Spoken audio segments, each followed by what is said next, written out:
Hello everyone. I am Dr. Nilanjana Bhattacharya Nath from Swami Vivekananda Institute of Modern Science. Today's topic is pyrosequencing.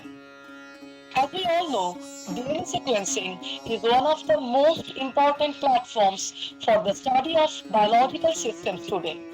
Sequence determination is most commonly performed using dideoxychain termination technology, and this method is also known as Sanger sequencing, which was developed by Frederick Sanger and his colleagues. But recently, pyrosequencing has emerged as a new sequencing methodology. This is a sequencing process which is developed at the Royal Institute of Technology and is the first alternative to the conventional Sanger method for de novo DNA sequencing. Next, what is pyrosequencing? The pyrosequencing method relies on the luminometric detection of pyrophosphate that is released during primer-directed DNA polymerase catalyzed nucleotide incorporation. It is suited for DNA sequencing of up to 100 bases and it offers a number of unique advantages. This technique is a widely applicable or alternative approach for the detailed characterization of nucleic acids. Pyrosequencing has potential advantages of accuracy, flexibility, parallel processing, and can be easily automated. Furthermore, the technique avoids need for labeled primers, labeled nucleotides, and gel electrophoresis. Pyrosequencing has been successful for both confirmatory sequencing and de novo sequencing. Next, the chemistry behind the pyrosequencing process. Pyrosequencing technique is based on sequencing by synthesis principle and on the detection of released pyrophosphate during DNA synthesis, as I have mentioned in the previous slide. It employs a series of 4 enzymes to accurately detect nucleic acid sequences during the synthesis. In this process, the sequencing primer is hybridized to a single-stranded DNA biotin level template and mixed with the enzymes. The enzymes are DNA polymerase, ATP sulfurylase, luciferase, and papyrase, and the substrates adenine 5' phosphosulfate and luciferin. Cycles of 4-deoxynucleotide triphosphates, that is DNTPs, are separately added to the reaction mixture interactively. The cascade starts with a nucleic acid polymerization reaction in which inorganic pyrophosphate is released as a result of nucleotide incorporation by polymerase. Each nucleotide incorporation event is followed by release of inorganic pyrophosphate in a quantity equivalent to the amount of incorporated nucleotide.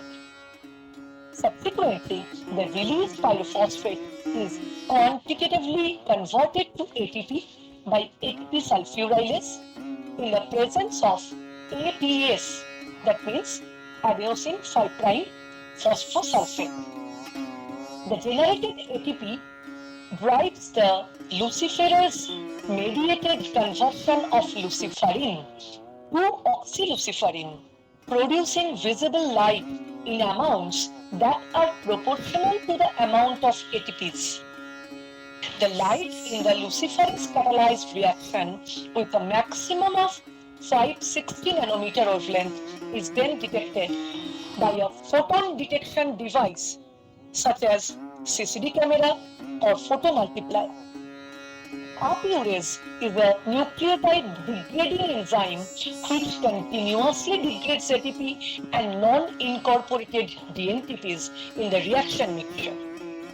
There is a certain time interval, usually 65 seconds, between each nucleotide dispersion to allow complete degradation. For this reason, DNTP addition is performed one at a time. Because the added nucleotide is known, the sequence of the template can be determined. Next, the detection process. The generated light is observed as a peak signal in the pyrogram. So pyrogram basically corresponding to electropherogram in dideoxy sequencing, and the light is proportional to the number of nucleotides incorporated. During this synthesis process, the DNA strand is extended by complementary nucleotides and the DNA sequence is demonstrated by the pyrogram on a screen. The slope of the ascending curve in the pyrogram displays the activities of DNA polymerase and ATP sulfurase.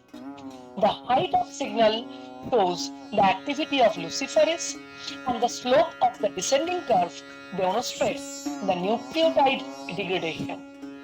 The overall reaction from polymerization to light detection takes place within 3 to 4 seconds at room temperature.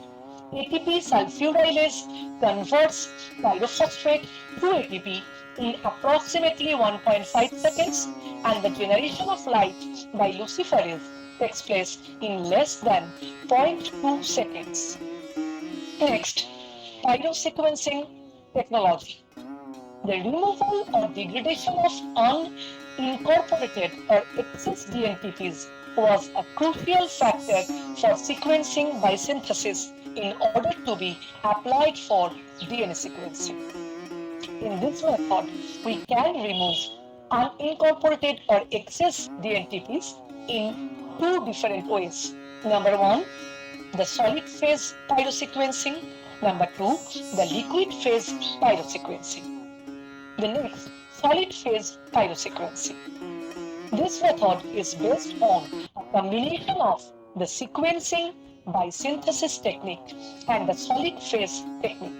The four nucleotides are dispensed sequentially in the reaction system, and the washing step removes the unincorporated nucleotides after each addition. There are different immobilization techniques that can be used in the solid phase approach. In one approach, the biotin labeled DNA template with aniline primer is immobilized to streptavidin coated magnetic beads.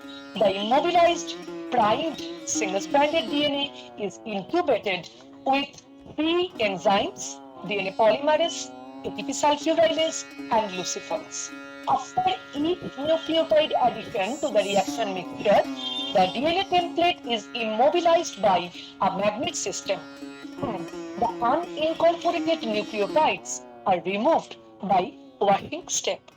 But the loss of DNA templates in the washing procedure, repetitive addition of enzymes, unstable baseline fluctuations, and automation difficulties are the drawbacks of this approach.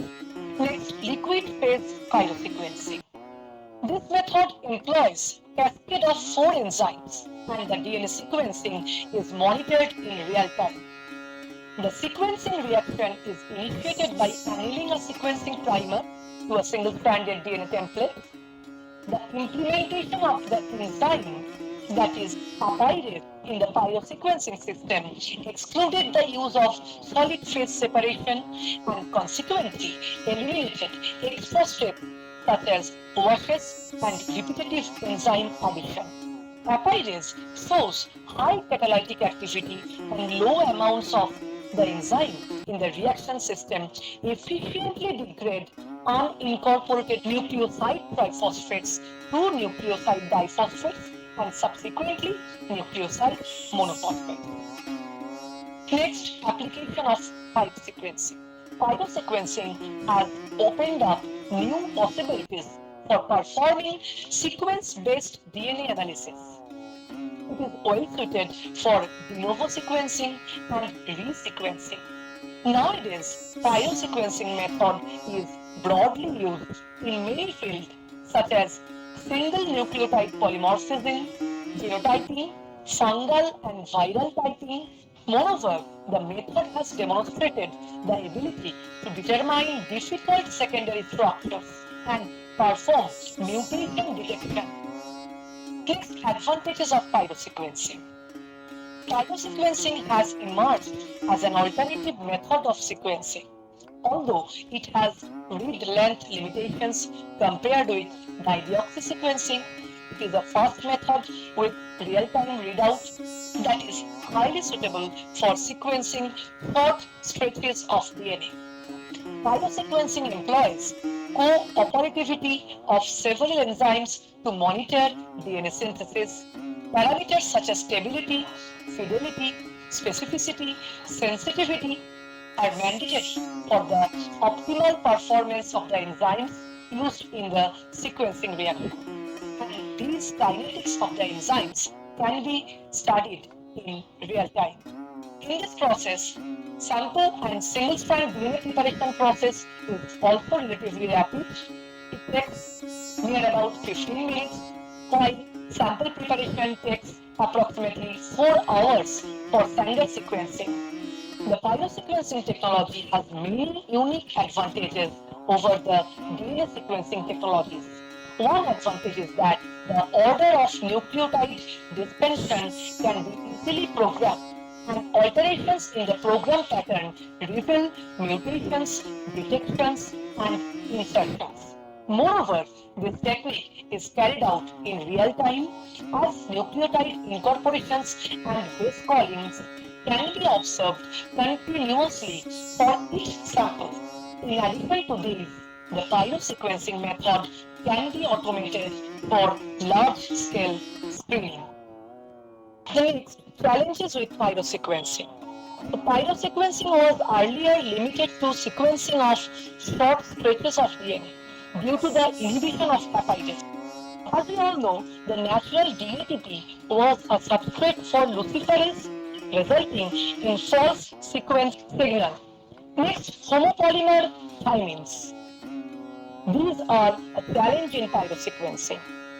Homopolymer string regions can influence synchronized extension and synthesis of the DNA strand, causing non-uniform sequence peak height, affecting the read length and possibly causing sequence errors. Next important factor in pyrosequencing is primer design for PCR and sequencing. Sequencing primers should be checked for self-looping, primer-dimer, that is primer-primer hybridization, cross-hybridization, etc. And the last problem is the de novo sequencing of polymorphic regions in heterogeneous DNA materials. In most cases, it will be possible to detect the polymorphism. If the polymorphism is a result of substitution, it is possible to obtain a synchronized extension after the substituted nucleotide. If the polymorphism is due to deletion or insertion of the same kind of the adjacent nucleotide on the template, the sequence after the polymorphism will be synchronized. So we can conclude that pyrosequencing method has emerged as a versatile DNA sequencing technology suitable for numerous applications in the field of modern biology. It is the first alternative to the conventional Sanger method for de novo DNA sequencing, and there are still opportunities for further breakthroughs in this area, as only very few research groups have focused on this method. In future, pyrosequencing technology is expected to achieve longer read length to reduce the sequencing time frame, to decrease the sample quantity, and to make further improvements in automation. Thank you.